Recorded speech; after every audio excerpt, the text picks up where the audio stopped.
Bonjour à toutes. Donc ce soir, c'est bon, là on est 7h, je crois, 19h.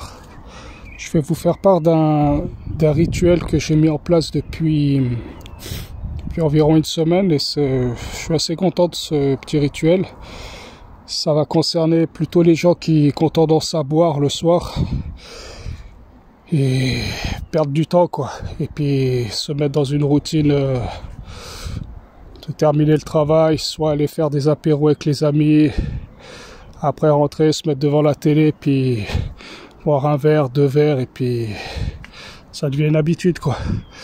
Donc en fait, c'est un petit rituel, ça va vous faire diminuer votre consommation et peut-être prendre conscience que c'est du temps perdu et que ça ne sert à rien. Et vaut mieux faire autre chose, quoi. Donc en fait, pour moi déjà, je mange qu'une fois par jour, donc c'est le soir. Je mange 2-3 fruits vers les 5h, 4h. S'il fait très très froid, des fois 3h de l'après-midi, mais en ce moment, le printemps est là, donc ça m'arrive de rien manger jusqu'au soir. Et qu'est-ce que je fais? Déjà, je me suis dit, je vais lire minimum une page et demie par jour d'un livre. Et je vais me forcer, mais il faut trouver un livre qui vous intéresse, peut-être sur la nature, la médecine alternative, naturelle, toutes ces choses qui vous font du bien. C'est à vous de voir. Et pour quelqu'un qui ne lit pas beaucoup, déjà une page et demie par jour, c'est déjà très très bien. Et au fur et à mesure, vous verrez que vous allez mémoriser les phrases, mémoriser mieux la lecture et vous allez progresser. Donc une page et demie par jour de lecture. Et aussi, c'est qu'en fait, quand vous êtes à la maison, vous rentrez du travail, essayez de vous occuper et surtout, moi je mange par exemple vers 8h30 par là. Donc en fait, vers 7h30, je reste à jeun par exemple jusqu'à 7h30 et à 7h30, je sors et je vais au bois.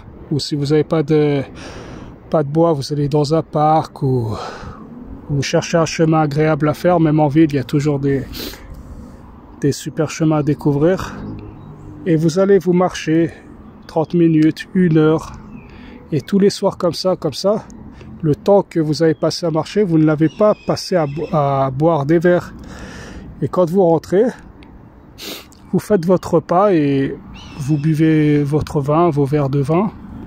1 ou 2 et vous verrez que déjà ça va diminuer votre quantité d'alcool quotidienne et après vous serez fatigué et vous irez dormir.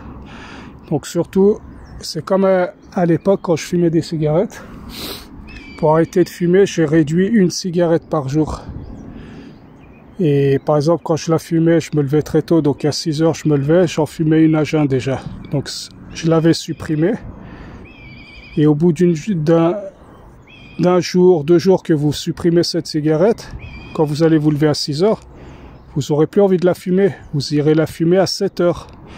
Et vous continuez la semaine d'après, celle de 7h, vous la remplacez par celle de 8h. Et petit à petit, comme ça, votre corps va s'habituer jusqu'à qu'il ne reste plus qu'1 cigarette dans la journée. Donc ce sera le soir avant d'aller se coucher.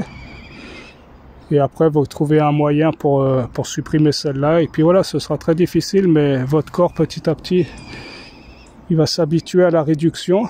Et ce ne sera pas aussi intense. Donc pour l'alcool, c'est pareil. Adapter le même raisonnement. Et par exemple aussi, contrôler la quantité d'alcool à peu près que vous buvez le soir. Si vous buvez une demi-bouteille de vin, si vous buvez 1 litre de bière, je sais pas, vous mesurez et petit à petit vous les diminuez ces doses. Et par contre, si vous faites ce protocole de ne rien boire, mais vous allez le boire pendant le repas quand vous allez rentrer de la marche, vous ne pourrez pas boire autant de ce que vous auriez bu si vous étiez resté à la maison. Et petit à petit, vous allez baisser votre consommation et peut-être après, avec la force, arrêter. Donc voilà. Bon je vais vous laisser, puis faites-moi un retour pour pour me dire si c'était positif. Courage et perdez plus de temps. Au revoir.